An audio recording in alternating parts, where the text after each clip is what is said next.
अशोकनगर येथील जनतेने ह्यावेळेस नवीन पिढीला संधी द्यायची असं ठरविले आणि त्यासाठी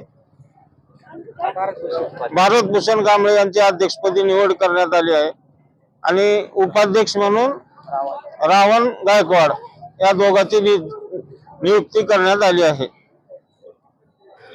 जय भीम, जय संविधान। अशोकनगर येथील दरवर्षीप्रमाणे डॉक्टर बाबासाहेब आंबेडकरांच्या जयंती महोत्सव सोहळ्यानिमित्त आज रोजी बैठक ठेवण्यात आली होती आणि गेल्या वर्षी ठरल्याप्रमाणे त्याच अनुषंगाने बैठकीमध्ये आज युवा पिढीला एक नवीन संधी देण्यात यावी ह्या पर्वाने सर्वांच्या अनुमोदनानुसार भारतभूषण प्रशांत कांबळे यांना जयंती महोत्सवाचे अध्यक्ष म्हणून घोषित करण्यात येत आहे आणि रावण गायकवाड यांना उपाध्यक्ष आणि सचिव नाव सांग रितेश गायकवाड यांना सचिव म्हणून।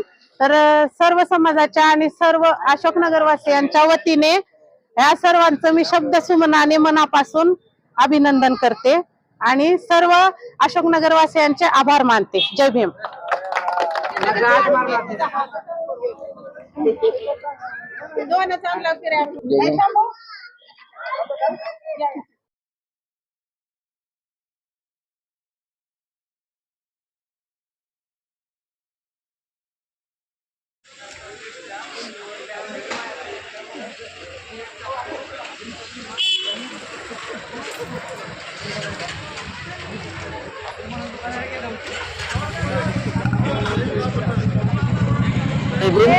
मी भारतभूषण कांबळे, मला अशोकनगर येथील जनतेने अध्यक्षपदी निवड केल्याबद्दल सर्वांचे आभार मानतो।